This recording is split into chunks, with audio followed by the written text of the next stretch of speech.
Good day, my viewers. My name is Olapoju Bamidele. I'm the managing partner of PPS,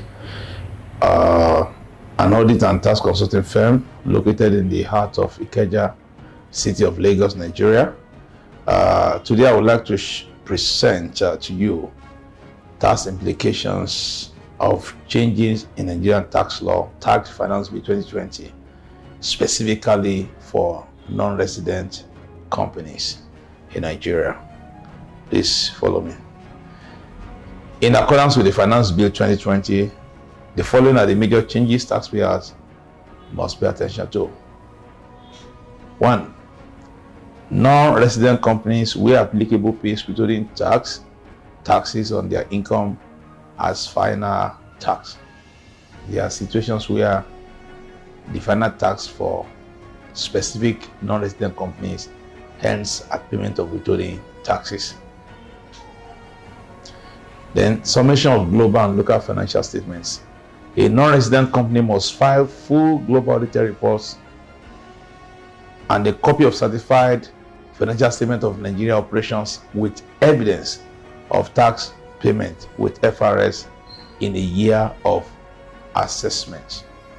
So now, if you are a non-resident company or entity, you are now mandated by the law to file 2 reports at the end of the year. One is your global audited report, and the other one is your financial operations within Nigeria. You have to get a financial statement and certified by an auditor. So those are the 2 reports you are mandated to file at every year of assessment.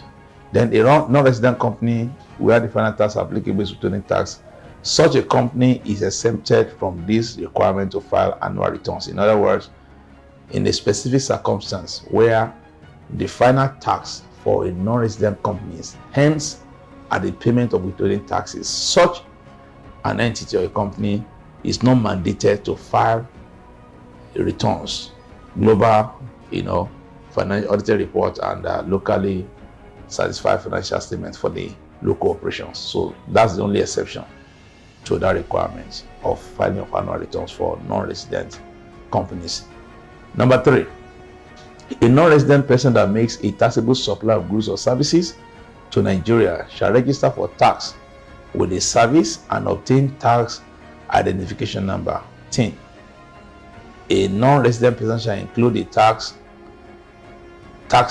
number on his invoice for all taxable goods or services. So it's not compulsory, made mandated for non-resident persons or companies to register for tax, what we call TIN, tax identification number, obtain TIN from FRS, and ensure that in all the invoices they issue to their buyers or consumer in Nigeria, that they apply the TIN number on the invoice, just like the way we do it locally.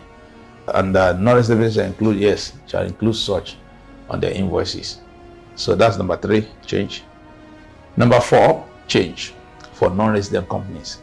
The taxable person to whom the supply of taxable goods or services are made in Nigeria, or such other person as may be appointed by the service, shall withhold and remit to the service in the currency of the transaction.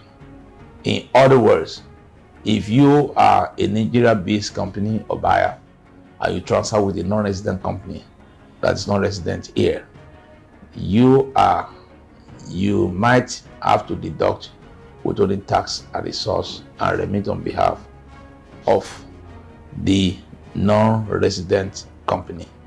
And sometimes when it comes to VAT, the non-resident company might appoint someone to deduct and pay on their behalf in Nigeria or as the service director. But one thing that is very, very special that you must pay attention to here is in the currency of the transaction. So they expect that if you transacted in US dollars and you withhold appropriate taxes, you are meant to remit in the same currency that you withheld. So you can also withhold a transaction that was whose invoice carry US dollar, and after your deduction you are not remitting naira. No, it won't be taken. that will be remitted in the currency of the transaction. Number 5, change. A non-resident person that makes a supply of taxable goods or services in Nigeria may, in addition to registering for TIN, also appoint a representative for the purposes of his tax obligations. I just mentioned that now. Now, because a non-resident company now has TIN number, a non-resident company puts TIN number on the invoice they issue to Nigerian buyers or customers or consumers, then the non-resident company is now mandated, because they are not fiscally located here, to appoint a representative, maybe like a tax consultant, or it can even be the buyer, of if they have a major distributor, a buyer here, to use them, register them with, to notify the service that this is their representative, so that every tax matter that relates to them, such persons or firm can, can assist them. All right, so those are the 5 major changes from Finance Bill 2020 as related to non-resident persons and companies.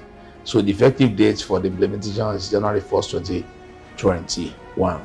Now, should you have reason to do impact assessment of your business or company as a non-resident company or individual that transacts volumes with Nigeria, please don't hesitate to give us a call today or send us an email, as you can see on the slide. Give us a call for inquiry or send us an email. We'll be happy to attend to you and provide necessary assistance. Thank you very much. Bye.